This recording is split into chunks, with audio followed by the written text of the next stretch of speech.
राम कृपा बिन सुलभ न सोई। राम कृपा बिन सुलभ न सोई। राम कृपा बिन सुलभ न सोई। राम कृपा बिन सुलभ न सोई। बिन सत्संग विवेक न होई। कहने लगे कि अरे श्रृंगी, संत के हृदय में दया होनी चाहिए, क्षमा होनी चाहिए, करुणा होनी चाहिए, प्रेम होना चाहिए। अरे तुमने एक छोटे से अपराध के लिए इतना बड़ा अपना भजन नष्ट कर दिया, इतना बड़ा अपराध कर दिया। अरे भला उस परीक्षित ने तुम्हारा क्या बिगाड़ा? अरे उस परीक्षित ने मेरे गले में सर्प डाला था। अरे तुम्हें तो कष्ट नहीं दिया उसने। ये मेरी चिंता है कि मैं उसको क्या दंड दूं, लेकिन तुमने ये अच्छा नहीं किया। आज समीक ऋषि तुरंत गौरमुख नाम के शिष्य को बुलाते हैं और कहा जाकर के गौरमुख से कि हे गौरमुख, जाओ और जाकर के राजा परीक्षित से कह दो कि हे राजन, आज से सप्तम दिन तुम्हारी मृत्यु हो। इधर राजा परीक्षित राजमहलों में पहुंचा और राजमहलों में पहुंचते ही जैसे ही मुकुट उतारा, मुकुट उतारते ही कलयुग दूर गया और कलयुग को दूर जाते ही राजा परीक्षित को ज्ञान हुआ कि मैंने कैसा अपराध कर दिया। मैंने तो एक संत के गले में मरा हुआ सर्प डाल दिया है। आज राजा परीक्षित पश्चाताप कर रहा है। इधर तो राजा परीक्षित पश्चाताप कर ही रहा था, तब तक तो गौरमुख नाम का शिष्य पहुंच गया और जाकर के कहा कि महाराज, आज से सप्तम दिन आपकी मृत्यु होगी और तक्षक सर्प आपका दंशन करेगा। महाराज, राजा परीक्षित ने जैसे ही सुना तो राजा परीक्षित कहने लगा कि प्रभु, आज तो मैं धन्य हो गया, क्योंकि कम से कम मुझे ये तो पता चल गया कि 7 दिन तक तो मैं मरूंगा नहीं, 7 दिन से पहले तो मैं मरूंगा नहीं। तो क्यों ना अब मुझे अपनी मुक्ति का उपाय खोज लेना चाहिए, क्योंकि मुझे 7 दिन मिल गए हैं। हमको और आपको भी 7 दिन मिल गए हैं। 7 दिन में ही आए थे और 7 दिन में ही चले जाना है।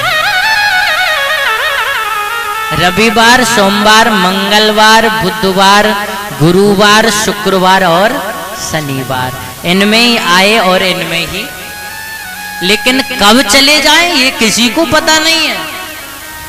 जाना 7 में ही है, 7 दिनों में ही जाना है। इसलिए हमको चाहिए कि जब हमको ये पता लग जाए कि हमें 7 दिन में जाना है, तब हमें अपनी मुक्ति का उपाय खोजना प्रारंभ कर देना चाहिए। आज राजा परीक्षित ने तुरंत अपने बड़े पुत्र जन्मेजय को राज सिंहासन पर बिठाया, उसका राज तिलक कर दिया और स्वयं संतों की शरण में चलने लगा। इधर जैसे ही राजा परीक्षित संतों की शरण में चलने लगा, इधर जितने भी ऋषि, जितने भी संत, जितने भी महात्मन समाधि में बैठे हुए थे, सबकी समाधि खुल गई। भृगुर वशिष्ठः कृतुरंगिराश्य मनोपुलस्य पुलहस्य गौतम इत्यादि ऋषि, सबकी समाधि खुली और सबका मन कह रहा है कि राजा परीक्षित के पास चलना चाहिए, राजा परीक्षित के पास चलना चाहिए, राजा परीक्षित के पास चलना चाहिए। इधर राजा परीक्षित संतों की शरण में जा रहा है और इधर संत राजा परीक्षित के पास आ रहे हैं। कैसा अद्भुत दृश्य है यह! क्यों ना हम और आप भी संतों की शरण में चलें, क्योंकि बिना संत समागम से ये जीवन बिल्कुल बेकार है। अपने मन को प्रभु के चरणों में लगा करके रखना चाहिए। तुलसीदास बाबा तो कहते हैं कि करसी कर्म करो विदिनाना और मन राखो जहां कृपा निधाना। अपने हाथों से संसार के कर्म सभी करो, लेकिन अपने मन को प्रभु के चरणों में लगा करके रखना चाहिए। वृंदावन बिहारी लाल की जय, बोलिए भागवत भगवान की जय। जय जय श्री राधे, जय जय श्री राधे, जय जय श्री राधे।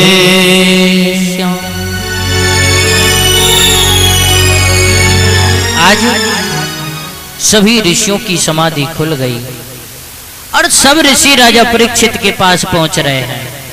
राजा परीक्षित जंगल में जैसे ही पहुंचा, सभी ऋषि आए। इधर श्री सुखदेव जी महाराज की भी समाधि खुली। जैसे ही सुखदेव जी महाराज की समाधि खुली, समाधि खुलते ही सुखदेव जी महाराज का भी आज मन राजा परीक्षित से मिलने के लिए लालायित हो रहा है, उत्कंठित हो रहा है। सुखदेव जी महाराज भी चल दिए राजा परीक्षित से मिलने के लिए। जैसे ही राजा परीक्षित के पास में श्री सुखदेव जी महाराज पहुंचे, राजा परीक्षित ने बड़ा सुंदर स्वागत किया और बड़ा सुंदर स्वागत करके राजा परीक्षित चरणों में प्रणाम करता है, चरण धो करके चरणामृत लेता है और फिर सुंदर आसन पर बिठाया और सुंदर आसन पर बिठा करके राजा परीक्षित ने एक प्रश्न कर दिया है। राजा परीक्षित कहने लगा कि प्रभु, अतः प्रक्ष्यामि संसिद्धि योगी नाम परमम पुरुषस्य हम यत कार्य प्रियमाणस्य सर्वदा। हे गुरुदेव, मुझे तो आज आपको देख करके ऐसा लग रहा है कि मनुष्यों के हित के लिए ही आपका अवतरण हुआ है, आपका प्रादुर्भाव हुआ है, आप मेरे यहाँ पधारे हो। हे प्रभु, ज्यादा बात मैं नहीं बोलूंगा, बस मुझे तो कृपा करके इतना बता दीजिए कि जल्दी मरने वाले की मुक्ति का उपाय क्या है। जिसको पता चल जाए कि मुझे 7 दिन में मरना है, हे गुरुदेव बस इतनी कृपा कर दो कि 7 दिन में उसकी मुक्ति का कोई सरल उपाय हो, तो बस आप मुझे वो बता दीजिए। सुखदेव जी महाराज बोले कि राजन, तुमने बहुत सुंदर बात पूछी है। अब राजन, जब आपने पूछ ही लिया तो सबसे सरल बात तो यह है कि श्वास श्वास पे कृष्ण भज और वृथा श्वास मत खोए, ना जाने या श्वास को फिर आवन हुए ना हुए। श्वास श्वास पे कृष्ण भजे वृथा श्वास मत खो, ना जाने या श्वास को आवन होए ना हो, आवन होए ना हो। कोई पता नहीं ये श्वास कब रुक जाए, कभी भी रुक सकती है। चलते फिरते, खाते पीते, नहाते धोते, उठते बैठते, किसी भी समय, किसी भी परिस्थिति में, किसी भी क्षण ये श्वास बंद हो सकती है। इसलिए ही राजन, प्रत्येक श्वास पर भगवान का नाम निकलना चाहिए। बस जल्दी मरने वाले की सबसे सरल मुक्ति का उपाय तो यही है। बोले कि राजन, प्रभु, हर समय प्रभु का नाम निकलना ये संभव नहीं हो तो? बोले कि राजन, अगर ऐसा संभव नहीं हो, राजा परीक्षित बोला, क्योंकि गुरुदेव मानव संसार के कार्यों में बहुत व्यस्त रहता है। अब प्रत्येक श्वास पर आपका नाम निकालेगा तो फिर किसी से कुछ वार्तालाप तो कर ही नहीं पाएगा, संसार के कर्म तो कर ही नहीं पाएगा। सुखदेव जी महाराज बोले कि राजन, कर से कर्म करो विधि नाना और मन राखो जहां कृपा निधान। हाथों से संसार के सभी कर्म करो, लेकिन अपने मन को प्रभु के चरणों में लगा करके रखो। वैसे इतना सा कर लो, राजा परीक्षित बोला कि गुरुदेव, ये मन ही तो ऐसा है कि प्रभु के भजन से बहुत दूर भगता है। क्या बताएं प्रभु, या मन की गत अटपटी और झटपट लखे न कोए, और जो यागी झटपट मिटे तो चटपट दर्शन होए। हे प्रभु, ये मन ही तो है जो प्रभु से दूर करता है। प्रभु, ये मन प्रभु के चरणों में लगता ही नहीं। आप कहते हो कि मन को प्रभु के चरणों में लगाएं, कैसे लगाएं? सुखदेव जी महाराज बोले कि राजन, मन को प्रभु के चरणों में लगाने का एक सुंदर तरीका है। बोले वो क्या है? सुखदेव जी महाराज कहते हैं कि जितासनो जित श्वासो जित संग सको जितेंद्रिय स्थूले भगवतो रूपे भव संधार ये दधि। बोले अपने मन को प्रभु के चरणों में लगाने का सबसे पहला उपाय जितासनो। सबसे पहले अपने आसन को जीतना चाहिए। मन पर विजय प्राप्त करने से पहले आसन पर विजय प्राप्त करनी पड़ेगी। एक आसन लगा करके बैठना चाहिए। जितासनो जितश्वासो, अपनी श्वासों पर भी विजय प्राप्त करनी पड़ेगी। धीरे धीरे श्वास लेनी चाहिए और धीरे धीरे श्वास बाहर निकालनी चाहिए। जितासनो जितश्वासो जित संग सगो, और तृतीय अपना संग जीतना चाहिए। अच्छा संग करोगे संस्कार अच्छे आएंगे, बुरा संग करोगे तो संस्कार भी बुरे आएंगे। हमेशा संग करो, अच्छा करो, अच्छे लोगों का करो, विद्वान लोगों का करो, बुजुर्ग लोगों का करो। इन तीनों को करने के बाद जितेंद्रिय, चौथे नंबर पर अपनी इंद्रियों को भी जीत लेना चाहिए। अगर डायरेक्ट कोई इंद्रियों को जीतना चाहे तो असंभव है। पहले आसन को जीतना पड़ेगा, जितासनो, फिर श्वासों को जीतना पड़ेगा, फिर संग को जीतना पड़ेगा, फिर इंद्रियों को जीत सकते हो। बोले जब इन चारों को जीत लोगे तो मन तो तुम्हारे बस में हो जाएगा। तुम जो मन से कहोगे वो करेगा, स्वतः नहीं चलेगा। जैसे हम यहाँ बैठे और मन पता नहीं कहाँ पहुंच जाता है, ऐसे फिर नहीं जाएगा। अरे राजन, मन को जीतने से पहले इन बातों का ध्यान रखना चाहिए और इनका पालन करने से मन पर भी विजय प्राप्त हो जाती है। राजा परीक्षित श्री सुखदेव जी महाराज बोले कि राजन, व्यक्ति का संग जितना अच्छा होता है ना, उसके गुण भी उतने ही सुंदर होते हैं, उसमें संस्कार भी उतने सुंदर प्रविष्ट होते हैं। व्यक्ति का संग जितना बुरा होता है उसके अंदर गुण भी उतने ही बुरे हो जाते हैं।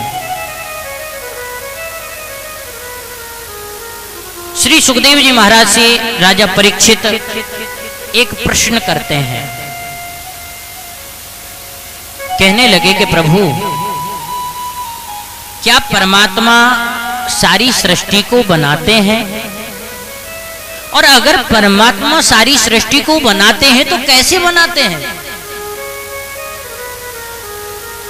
पहला प्रश्न। और दूसरा प्रश्न किया कि प्रभु, जो आप मुझे सुना रहे हैं इसे भागवत धर्म कहते हैं। हे प्रभु, इस भागवत धर्म की उत्पत्ति कैसे हुई?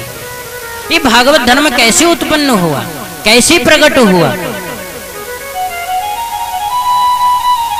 सुखदेव जी महाराज बोले कि राजन, पहले इस सृष्टि पर कुछ भी नहीं था। स्थावर जंगम अंडज स्वेदज जरायुज कुछ भी नहीं था।